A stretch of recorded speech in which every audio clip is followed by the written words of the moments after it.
The plaza erupted in chaos at 2:47 p.m. when the black SUV screeched to a halt and three masked gunmen jumped out, automatic weapons firing into the crowd. Families scattered, business people dove for cover, sirens wailed in the distance, but help was minutes away, and people were dying now.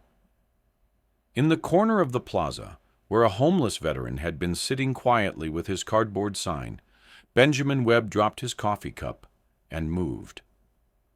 For the first time in 3 years, Staff Sergeant Webb was back on duty, and he had no intention of letting innocent people die on his watch. Welcome to the Silent Heroes. Before we continue this powerful story of forgotten valor and second chances, tell us in the comments from which city in the world are you watching this video today. And if you believe stories like this deserve to be heard, hit that subscribe button to support the channel. We're growing every day, and your support helps us honor those who served and sacrifice. Benjamin Webb had been sitting on the same corner of 5th and Main Street for 3 years, 2 months, and 16 days. Not that anyone was counting. At 38, he looked older, his face weathered by war overseas and weather at home, his brown hair streaked with premature gray, his clothes a collection of thrift store finds and donations that never quite fit right. His cardboard sign, written in careful block letters, read simply, "Veteran, anything helps. God bless." Most people walked past without a glance. The morning commuters had learned to navigate around him like he was street furniture, their eyes fixed on phones or the middle distance, anywhere but on the man who had once sworn to defend them with his life. A few dropped coins into his coffee cup with practiced efficiency. The brief clink of metal on ceramic serving as the only acknowledgement of his existence.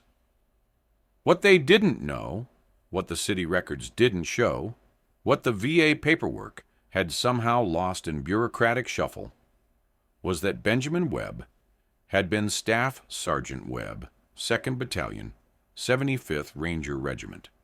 His service record, if anyone had bothered to look, documented 3 tours in Afghanistan, 2 in Iraq, and 14 confirmed enemy kills during a classified operation near Kandahar that had earned him the Silver Star for exceptional valor under fire.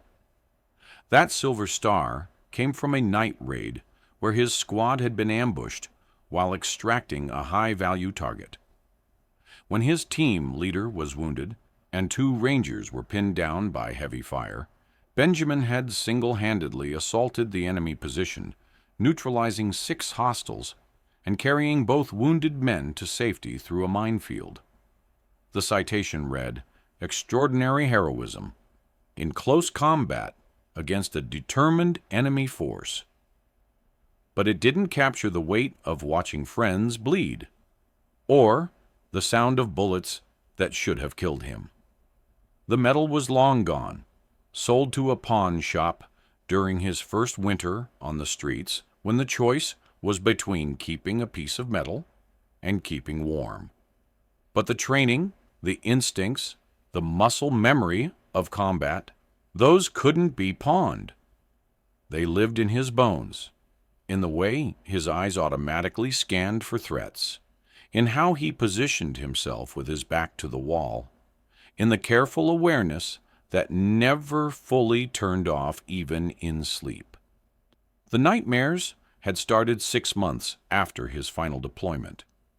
Faces in the dark, the sound of incoming mortars, the weight of carrying wounded teammates through hostile territory. The VA had offered pills and appointments, but the waiting lists were months long, and the bureaucracy impenetrable. When his civilian job fell through due to his erratic sleep schedule, when his savings ran out, when his apartment was lost to back rent, the street became his final duty station. That Tuesday afternoon, started like any other. Benjamin had positioned himself in his usual spot near the central plaza, where foot traffic was heaviest and the tourist crowds might spare some change. The autumn sun was warm on his face, and he'd managed to buy a cup of coffee with the morning's donations, a small luxury that made the day bearable. He watched the familiar rhythm of city life, business people hurrying between meetings, families with children enjoying the outdoor shopping complex, college students with backpacks and earbuds.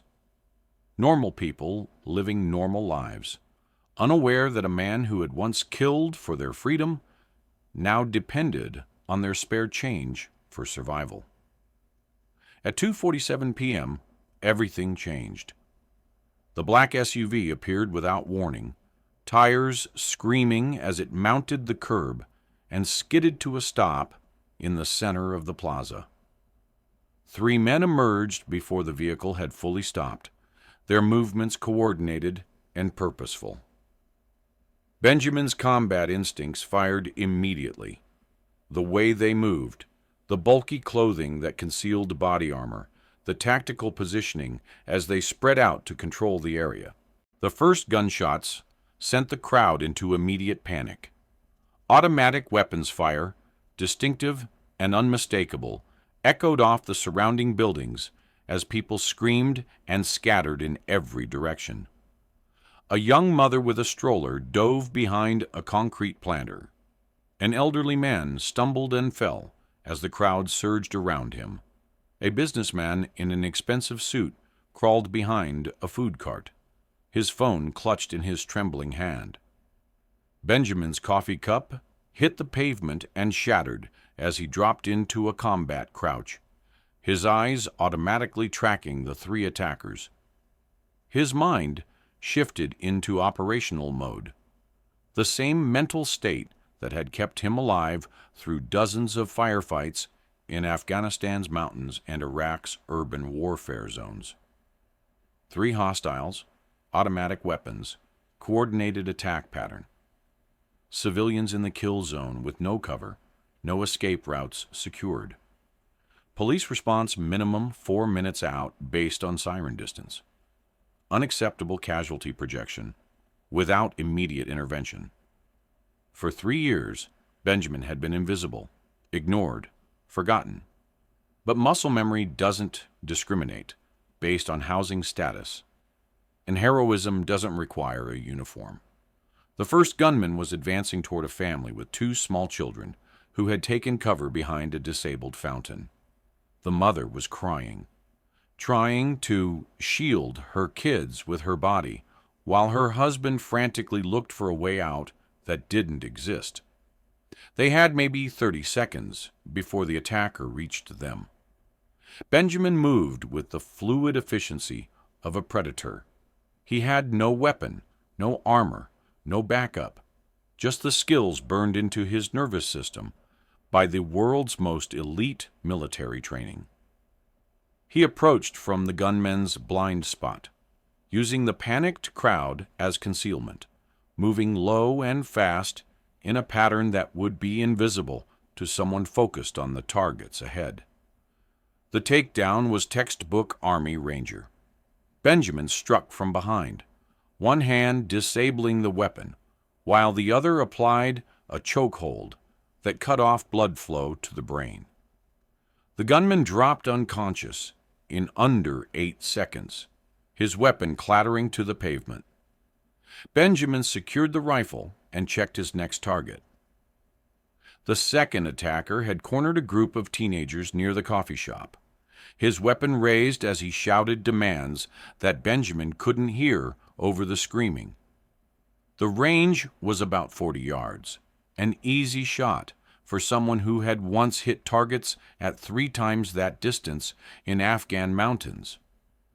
Benjamin dropped to one knee, brought the rifle to his shoulder with movements smooth as breathing, and fired a single shot. The round took the gunman's center mass, dropping him instantly. The teenagers scattered toward safety as Benjamin pivoted to locate the third threat. The final attacker had realized his team was compromised and was moving toward the SUV, probably for either extraction or additional weapons. Benjamin couldn't let him reach the vehicle. Moving with purpose through the chaos, he flanked wide to cut off the escape route. When the gunman turned and saw Benjamin approaching, a homeless man in ragged clothes carrying a military rifle with professional competence, his face showed a moment of complete confusion. That moment of hesitation was all Benjamin needed. "Drop your weapon and get on the ground," Benjamin commanded, his voice carrying the unmistakable authority of someone accustomed to being obeyed in life or death situations. The gunman raised his rifle instead. Benjamin fired twice, both shots center mass, ending the threat permanently.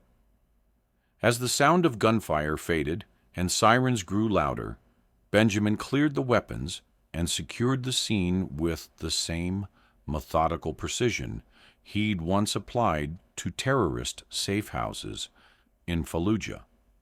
Only when he was certain there were no additional threats did he allow himself to look around at the people he'd just saved. They stared at him with expressions of shock, confusion, and dawning recognition. The homeless man they had walked past every day had just saved their lives with skills that belonged in a war zone, not a city plaza. A young woman approached cautiously, her phone still recording. "Sir," she said, her voice shaking, "who are you?" Benjamin looked down at himself. Torn jeans, stained jacket, 3 days' worth of beard, then back at her. Just someone who was in the right place at the right time. Police arrived in force, surrounding the scene with weapons drawn until they could piece together what had happened. Security camera footage would later confirm what witnesses struggled to explain. A homeless veteran had single-handedly neutralized 3 armed terrorists, using tactics that belonged in military training manuals. Detective Lisa Chung was the first to piece together Benjamin's background. When she ran his fingerprints through the system, his military record emerged from bureaucratic limbo like a ghost materializing from smoke. Staff Sergeant Benjamin Webb, 75th Ranger Regiment, Silver Star, Bronze Star, with V device, Purple Heart. A genuine American hero who had been living invisibly on their streets for 3 years. The irony wasn't lost on Chong. The same government database that had somehow lost his paperwork for housing assistance had instantly recognized his fingerprints and pulled up a service record that read like something from a war movie. 3 commendations for valor, 2 Purple Hearts, and a letter of recommendation from a general whose name appeared in history textbooks. "Mr. Webb," Detective Chang said as she approached him at the precinct hours later, "we found your service record. Why didn't you tell anyone who you were?" Benjamin shrugged, the gesture tired but not bitter. Would it have mattered? War was over for me. I just wanted to disappear. "It matters now," Chang replied, showing him her phone. The video of his actions had already gone viral. Not the violence, but the aftermath. The homeless veteran, helping wounded civilians, comforting children, organizing the scene until professional help arrived. "The whole city knows what you did today."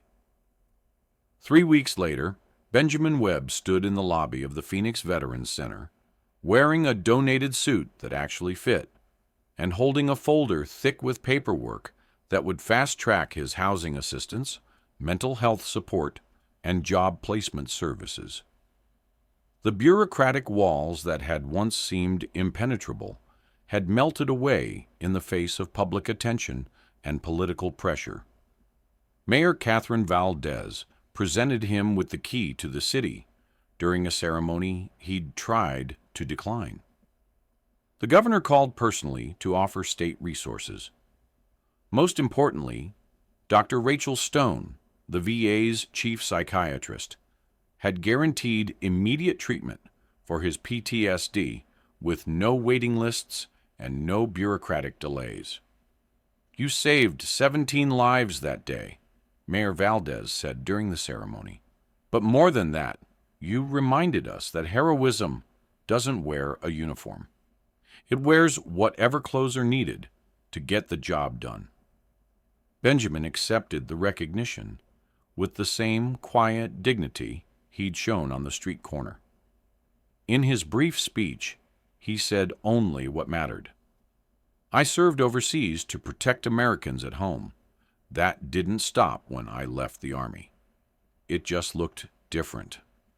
6 months later, Benjamin Webb worked as a security consultant for the city, designing emergency response protocols and training first responders in tactical awareness. He lived in a small apartment near downtown, not far from his old corner, and he made a point of walking past that plaza every day. Sometimes he would stop and talk to other homeless veterans he encountered, sharing information about services and support that he'd learned to navigate. He carried cards with phone numbers for housing assistance, mental health services, and job placement programs. Most importantly, he looked them in the eye and told them they weren't invisible. One afternoon, a young veteran named Kevin approached him near the memorial that had been erected in the plaza. A simple plaque that read, "In honor of those who serve in silence." Kevin had been on the streets for 8 months, his discharge papers worn from being folded and refolded, his hope nearly exhausted. "I heard about what you did here," Kevin said. "Everyone says you were homeless, like me." Benjamin nodded. "For 3 years. It's not who you are, it's where you are. And where you are can change." "How do I start?" Kevin asked. Benjamin handed him a card with Dr. Stone's direct number and his own contact information. "One phone call. One conversation. One day at a time." As Kevin walked away with purpose in his step, for the first time in months, Benjamin looked up at the buildings surrounding the plaza. Behind those windows were offices full of people who had once walked past him without seeing him, who now knew that heroism could wear any disguise. The war was never really over for people like Benjamin Webb. It just found new battlefields, new missions, new ways to serve. And sometimes, when crisis demanded it, the homeless veteran sitting quietly on the corner became exactly what the moment required. A guardian who had never stopped protecting the people he had sworn to defend. Some heroes march in parades and speak at ceremonies. Others sit quietly on street corners, asking for nothing but spare change while carrying the readiness to give everything. Both kinds matter. Both kinds serve. And when the moment comes, the uniform doesn't matter. Only the heart that beats beneath it. Now I ask you, have you ever passed by someone on the street without really seeing them? Someone whose story you never knew? Whose service you never acknowledged? Sometimes the most extraordinary people are hiding in the places we're trained not to look. Share your thoughts in the comments below. Because at the Silent Heroes, we believe that everyone deserves to be seen. Thank you for watching. If this story moved you, please subscribe and help us honor those who served and continue to serve in ways we might never recognize. And remember, sometimes the guardian angel you're looking for is the person you've been walking past every day.